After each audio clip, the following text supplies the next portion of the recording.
What's up, Fantasy Champions? Spotlight Sports Network is excited to tell you about an amazing deal from Thrive Fantasy, your place for daily fantasy sports and esports. Right now, with promo code SS Network, Thrive Fantasy will match up to $50 of your first deposit. So go to thrivefantasy.com and sign up now with promo code SS Network. That's thrivefantasy.com, promo code SS Network.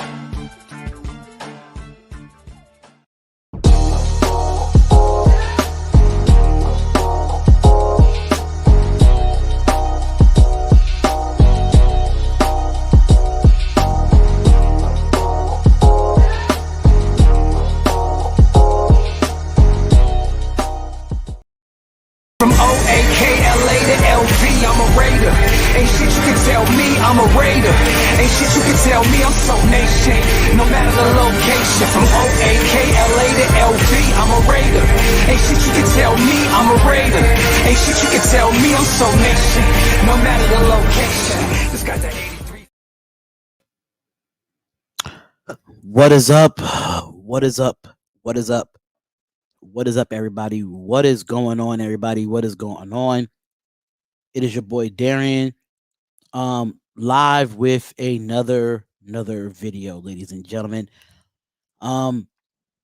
This is the reaction Monday for the loss that we did yesterday. It's very disappointing to see what transpired yesterday for the Las Vegas Raiders. And before we get into anything, make sure you hit the like button and you subscribe to the channel for all notifications for all Raiders news. And just to let you know, if you want to go to spotlightsportsgear.com, make sure you get your merch. If you want to get a Spotlight Raiders Talk hoodie, make sure you do that. Make sure you go subscribe to our second channel, which is the Spotlight Sports Network. If it wasn't for the Spotlight Sports Network, it wouldn't be a Spotlight Raiders Talk. And if you want to go to spotlightsportsnetwork.com for all the latest sports news, make sure you go check out and send an email. So we'll put your email in there so you get all notifications for all the articles that we put up there on the spotlightsportsnetwork.com. Just want to throw that out there. Yes, I'm not going to be really talking too much today. I'm going to speak my piece on what I reiterated in my video. If you have not seen my honest recap of the Week 5 Chicago Bears and Las Vegas Raiders game, make sure you go check that out right here on the Spotlight Raiders Talk. So, shout out to everybody in the chat. Shout out to Knock Andrew, Dominique 5, OG Fade, Mallow 213, Jesse Cardenas, Ja Raider, or Roy Sapp, Mallow 213, Silver Life Rob, Fire Gruten Rick Linderholm says, thank you, Ja Raider. I'm tired of this BS. Honestly, we go from 3 straight wins to 2 straight losses. Toxic Falcons was going on. JRR was going on. Blue was goody. Dundee, if it was going on. Untouchable Raiders 9160-1960 was going on. 70 plus yards in penalties. Waller, Edwards, and Renfro dropped passes as well. Listen, the game was flat all 4 quarters. A lot of stuff was said, about do they think that this whole John Green email thing was a distraction? Josh Jacobs came out and stated that it was not a distraction. Derek Carr came out and said it was not a distraction. Josh Jacobs put out there and stated that he never seen John Gruden be like that, be a racist or anything of that nature. Derek Carr said that they was behind John Gruden in what happened.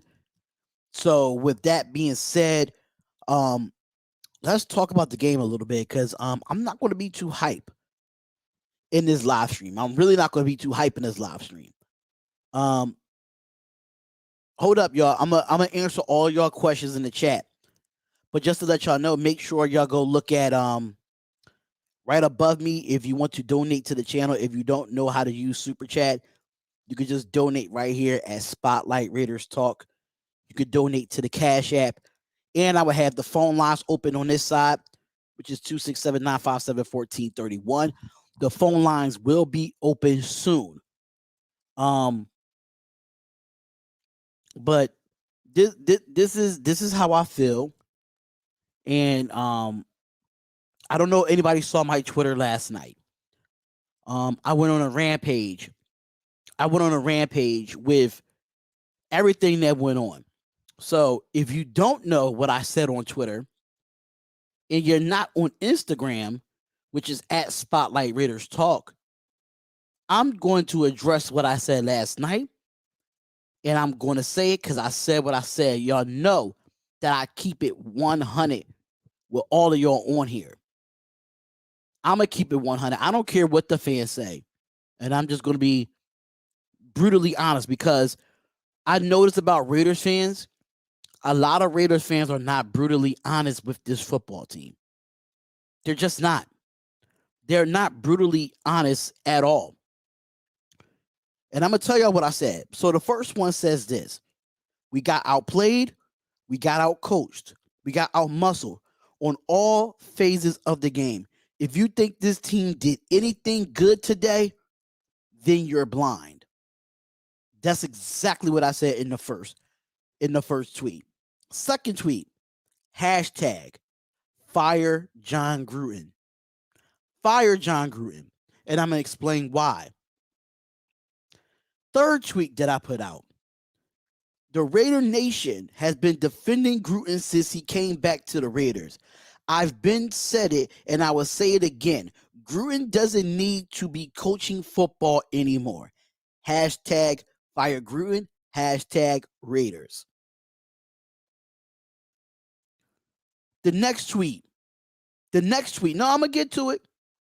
The next tweet. I don't want to hear that we have the best offense in the league. I said this. I don't want to hear that we have the best offense in the league and we have this and we have that. Once we get rid of Gruden and bring an innovative coach that knows how to keep up with today's NFL, the Raiders will keep losing, and it starts with coaching. Hashtag Raider Nation. That's exactly what I said in my final tweet. My final tweet is this: the difference between Matt Nagy and John Gruden is that Nagy gave up play calling duties to let his OC call the plays. Gruden, on the other hand, wants to call all the plays and not let Olsen call the plays. Shaking my head, fire Gruden, hashtag Raiders, hashtag Raider Nation. It's not an overreaction. And I'm going to tell you why it's not an overreaction. Because this is what John Gruden does. Y'all. Y'all knew that we knew when we signed John Gruden, right? We knew what we were getting ourselves into when we signed John Gruden. It's always some type of speculation with him. It's always some type of drama with him. Why do you think Al Davis traded John Gruden to the Buccaneers? Because of the drama that John Gruden brings to a football team. I never praised. Hold up, Ben. I never praised John Gruden. I never praised him. What I did say was he made adjustments when it was needed. I never praised John Gruden. Anybody that know me in here that been a part of the Spotlight Raiders Talk for a long time knew that I am not a fan of John Gruden. Anybody can tell you that. I was never a fan of John Gruden. I was a big Del Rio fan.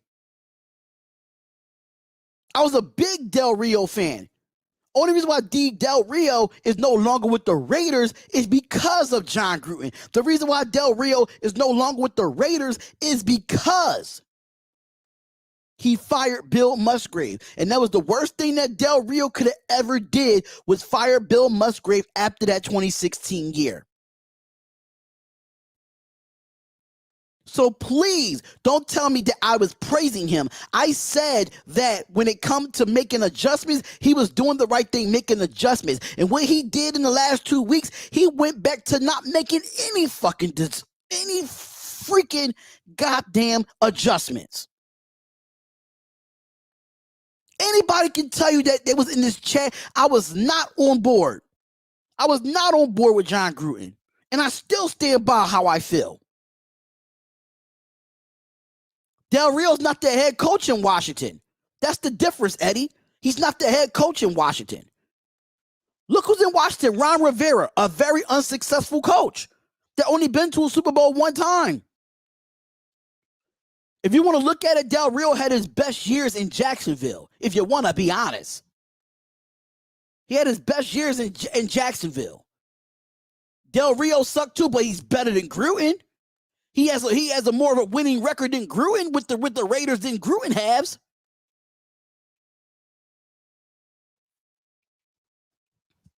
Jack Del Rio got us a winning season, unlike Jon Gruden. What did Jon Gruden do for us in the last 3 years? Not a fuck thing. He has not done nothing. Has not done nothing. 4-12, 7-9, 8-8. That's not an improvement. That's not an improvement. You pay this man $100 million for what? To look mediocre every year? Say what you want.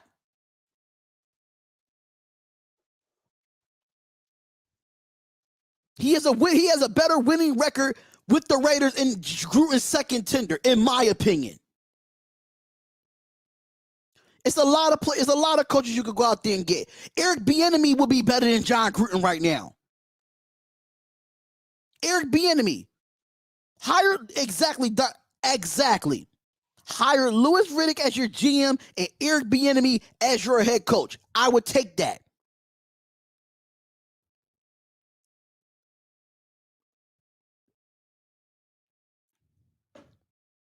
Hire Louis Riddick as a GM and hire Eric Bieniemy as the head coach. Del Rio was a good coach here. He didn't get a chance to redeem himself after the 2016 year. The 2016 year we went 12-4. The next year we went 6-10. The reason why we went 6-10 because he got rid of Bill Musgrave. That's why he got fired. That's why he got fired.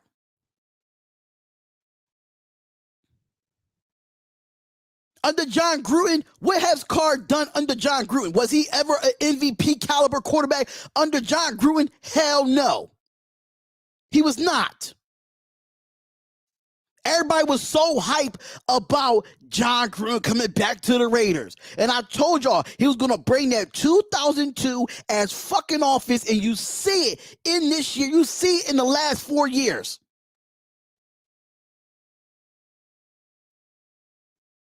You made a bad investment giving a man that's been out of football for so many years $100 million and can't even keep up with today's offenses. He can't.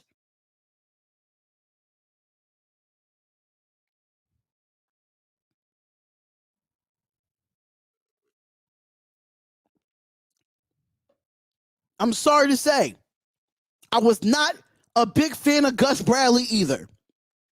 Anybody on here said I was not a big fan of the Gus Bradley hire. You know why? Because that man does not blitz. He thinks that he could bring pressure with only 4 players.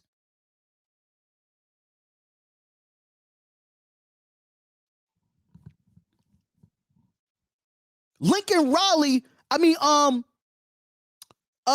the head coach for the Cardinals is better than Jon Gruden. The Cardinals are better than the Raiders right now.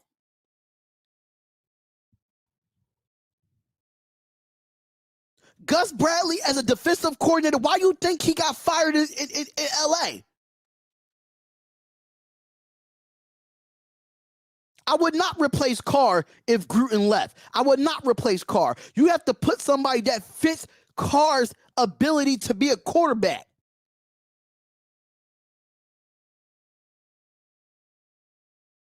I was a Raheem Morris type of guy.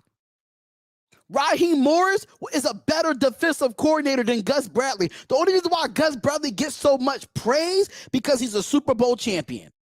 That's why. But so is Raheem Morris, though. So is Raheem Morris. Stefanski from the Cleveland Browns. The Browns had a more competitive game against the Chargers than we did.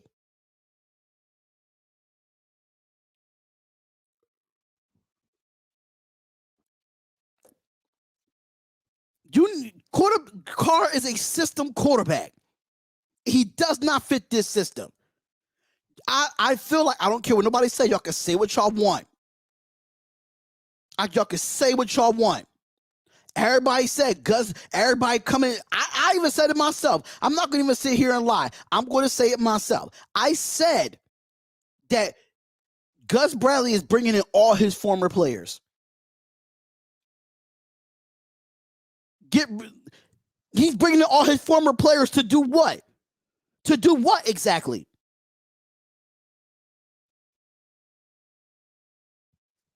We can't score points. Listen, what has John Gruden done to make him $100 million coach in the last 4 years? Please tell me.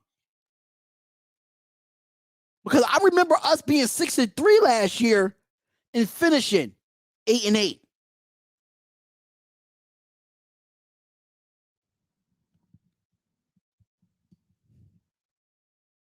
Telling you.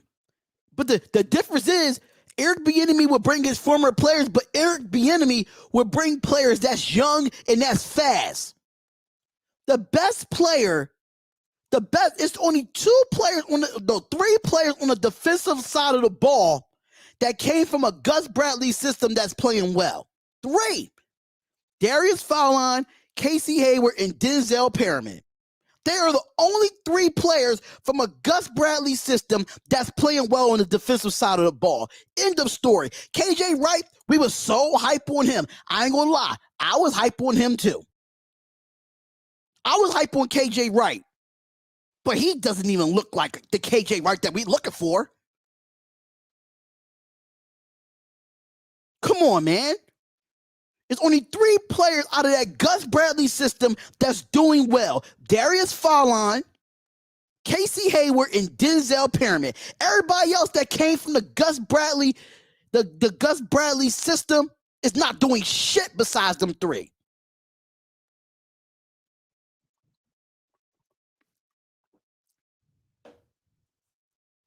Every time John Gruden gets a head coaching job with a football team, is always drama.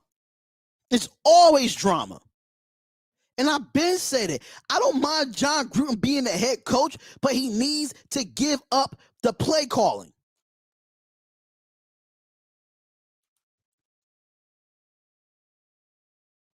Where Solomon Thomas has been at the last 2 weeks, though. Even though Solomon Thomas is reviving his career because he needed a new scenery. I named 3 starters. But KJ Wright is a starter too. That's the thing. KJ Wright is a starter. And we spent so much money to open up cap space for KJ Wright. And his old ass can't do shit. If you don't like the realness of me, then you can leave this chat. Because this is the typical Raiders.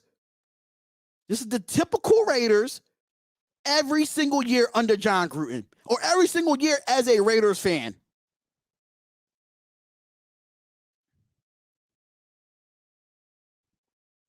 Same old Raiders. Play calling is the problem. It's a lot of things that's wrong with this team. It's not just play calling, but it's more. I could go out there and say that I wanted KJ Wright. I wanted KJ Wright until I saw him get on the field and has not did a damn thing for this defense. I wanted KJ Wright because we needed linebacker depth. But I prefer to have Nicholas Morrow or Javin White over KJ Wright right now. Period. It's more than just one thing that has issues with this team.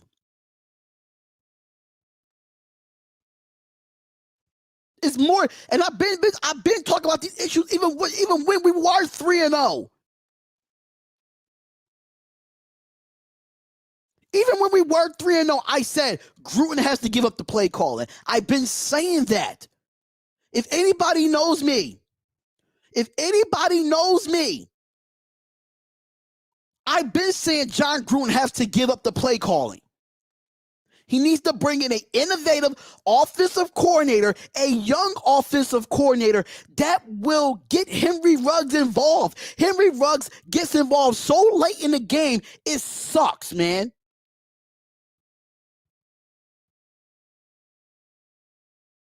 What has Tom Cable done to improve this offensive line? And then I heard Tom Cable in a presser last week saying Andre James is doing a phenomenal job. Where?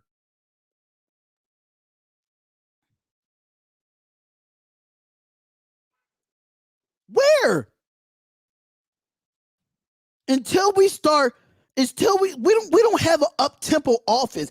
It seems so slow and methodical on the offensive side of the ball. We take too much time off the clock. It wasn't the last 2 weeks. It was no sense of urgency for the Las Vegas Raiders. No sense of urgency. I still think Tom Cable is a great offensive line coach. I still think that. But for you to say Andre James is having a great season, what the hell are you looking at? What are you looking at?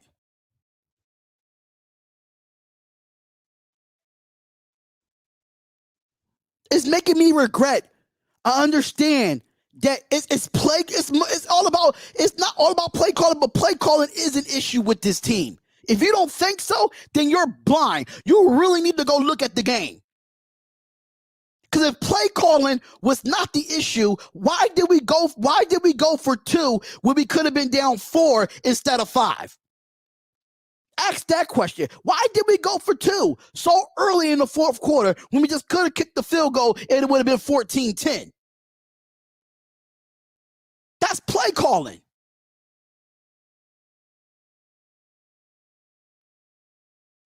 That's play calling. No adjustments as a play caller. No adjustments. I said I was not going to get hyped, but these people in the chat don't see what I'm seeing. And this is what these Raiders fans are blind.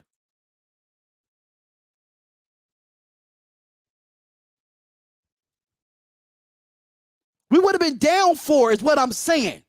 We would have been down 4. It would have been, if he would have just kicked the field goal, it would have been 14-10. I would have been more comfortable with 14-10 instead of 14-9 and being down 5. I mean, being down, not being down 5. Yeah, being down 5, I'm right.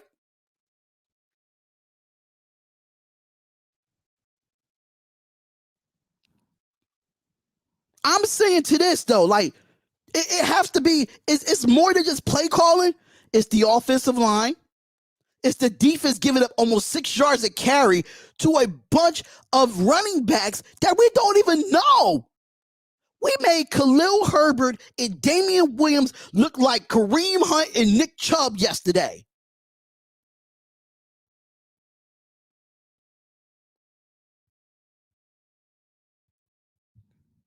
It's not choosing to be optimistic. You have a good kicker in Daniel Carlson. You could have been down 4. Come on, y'all. I think it would have gave the defense more determination and more motivation to get the 3 and out if we were down 4. That's just me. penalties. That's a lack. Penalties is a lack of discipline.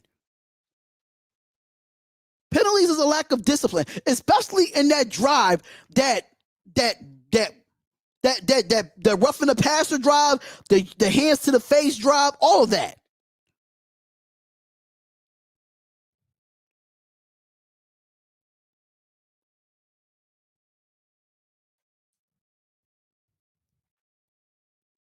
Ben, you dumb as shit right now, bro. You're dumb.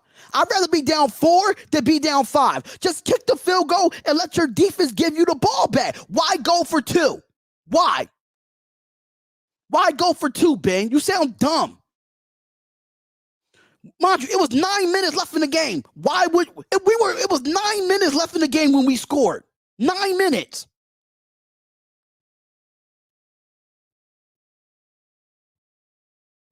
But John Gruden has not converted on a 4th and goal all year. Come on, y'all gotta think about this. Y'all gotta think about this. It's so many fourth and goals that he did not convert in the years that he's been here. Because these Raiders fans don't see what I see. They don't see what I see. You don't go for 2 right there with 9 minutes left in the game. You don't do it. You don't do it. I understand you go for 2 and there's 3 or 2 minutes left in the game. I understand that.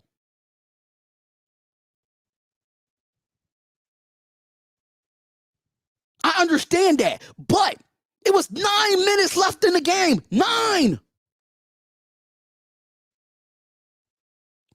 These Raiders fans would never listen. They would never listen. These Raiders fans are so far up John Gruden's ass, it doesn't make any sense. Y'all are so far up John Gruden's ass. So far. But I'm telling you, if John Gruden does not make the playoffs this year, he is gone. I promise you that. I'm telling you right now, if John Gruden does not get a playoff berth with this football team, he is gone. I would definitely give up on this team. John Gruden has been getting out-coached all 5 weeks, but those 3 wins, the only one I can say that is really solidified is the Pittsburgh Steelers game.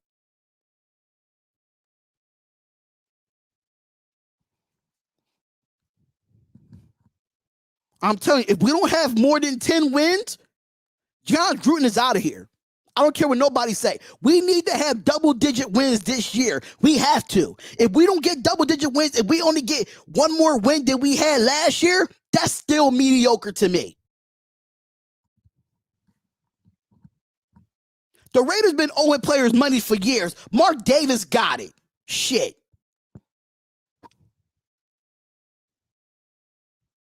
I don't understand. See, this is a delusional ass fan right here. Here's a dumbass Raiders fan right here. A dumb one. Saying Gruden is straight top 10 offense in the last 2 seasons. We cool. We're in 2nd place, bro. So he get out coached the last 5 games. Now get the fuck out of here. You get the fuck out of here. You get the fuck out of here. How you had the top 10 offense in the league and don't make the playoffs? How did the Kansas City Chiefs win their first Super Bowl in a long time? How?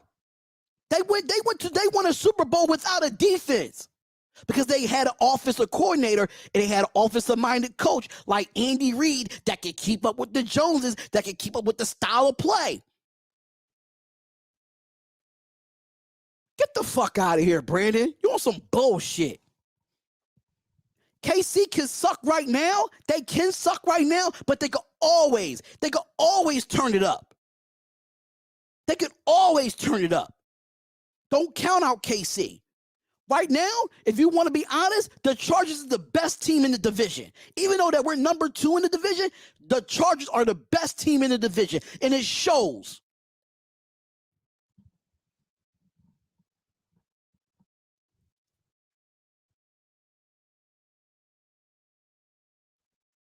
Y'all Raiders fans sound fucking retarded right now. Y'all sound fucking retarded. Y'all are straight tripping. Y'all don't see the bigger picture here? I'm sweating about to come out this hoodie. The only way we beating the donkeys if we block.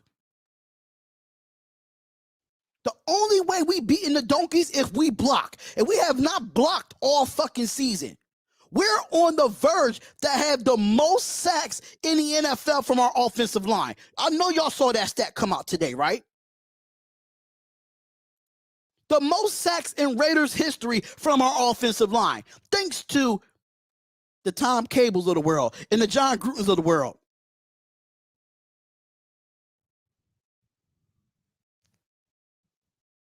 Don't want to be, we've been rebuilding for a long time now. There's nothing being rebuilt. We're stagnant. We are stagnant. Only reason why we are in second place because we're tied with the donkeys.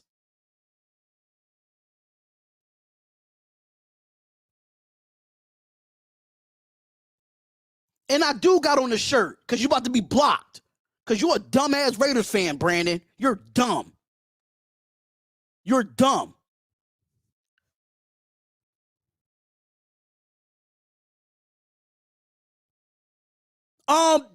What you mean? The Arizona Cardinals is the recent one. Why do you think the Arizona Cardinals is 5-0? Because they built that team with Kingsbury. Y'all fucking retarded, bro. Y'all not watching. Y'all not watching. These fans, man, I'm so pissed. I got so much to say, but you taking care of that. Let these fans know. No, man, listen, if y'all don't like my realness, because this is me on an everyday basis. There's nothing emotional about me. I keep it a buck. I keep it 100. I'm keeping it a buck and I'm keeping it 100. I'm sorry. I'm not one of these professional ass YouTubers that want to beat around the bush about shit. I'm not beating around the bush about a goddamn thing. Not doing it. If you don't like it, then you can leave. What's going on, Luca? What's up, my brother? If you don't like it, then you can leave. Because I'm being real. I'm being raw and I'm being uncut. If you don't like it, see your way out the door. See your way out the door, brother. That's how I feel. I said I was not going to get hype. I said I was not going to get pissed off. But these fans are stupid right now. They are 5-0. They have the best record. Sean McVay is another one. That's a young offensive coordinator that turned head coach and took the team to the Super Bowl in his second year. Stop it. Stop it.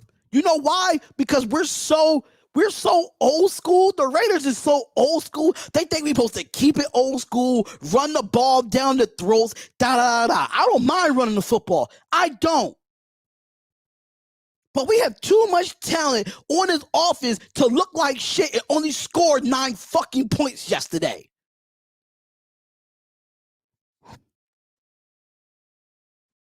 Please.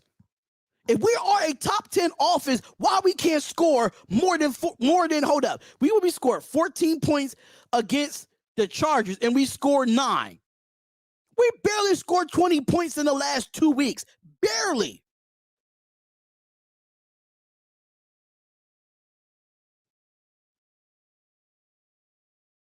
It doesn't matter if they got rings for that. They've been to the Super Bowl. In the recent decade, they've been to the Super Bowl. When the last time we've been there? When the last time we've been there?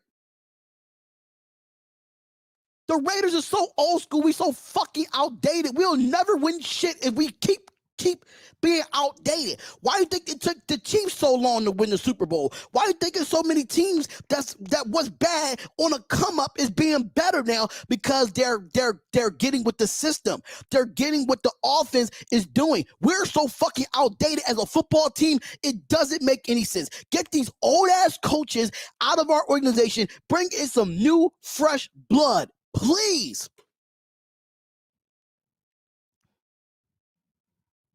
Please.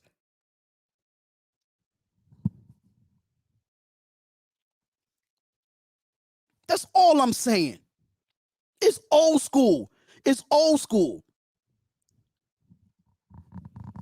We're too fucking old school. We live in the past and we want to keep it as we was back in 1980, when we was back in 1976, when we was back in the 90s, when we was back in the early 2000s. The things change. Times change. Yeah, Mark Davis is a problem too, because Mark Davis is an old ass fart.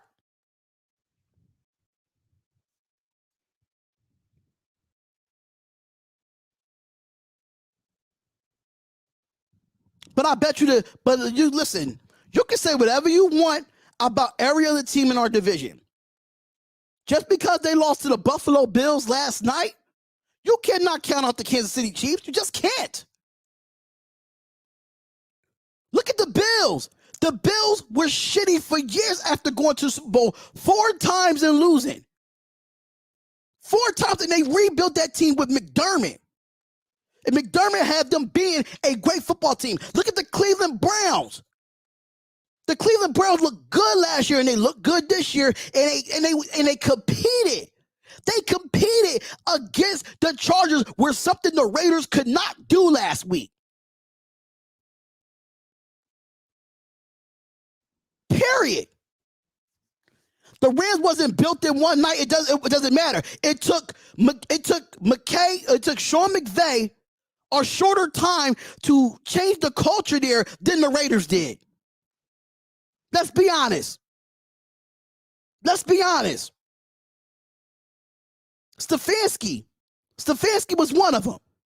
Hold up. Hold up. Let me say this. Was Stefanski the coach of the year last year? Was that his first tender as the Browns coach last year, if I'm not mistaken? Please let me know. Please let me know. Was Stefanski's first year as a head coach for the Cleveland Browns took them to the playoffs? Right or wrong? Right or wrong, if I'm not mistaken.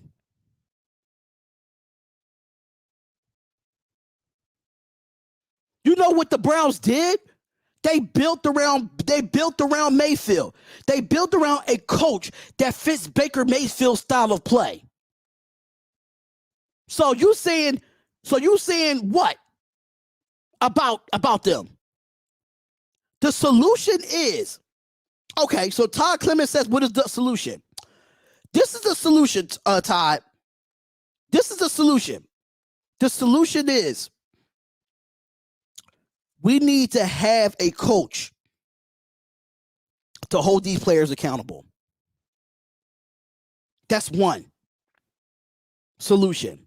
Hold these players accountable. Number 2, we need an updated offense. We need to get an updated offense. Keon Drake is not getting played correctly. Number 3, bring in a younger coaching staff. These old ass coaches like Gus Bradley and Greg Olsen and John Gruden and his old ass coaching staff. It has to go. It has to go. And 3 and 4. You know who I'm starting to put the accountability on? The players that wear that C on their jersey. The players that wear the C on their jersey, they have to be a little bit more vocal on the sideline. They have to, if Gruden is not getting in their ass, then whoever wears a C on that jersey needs to get in the player's ass. It doesn't matter if we're a top 10 offense the last 2 years. Nobody is vocal on our team.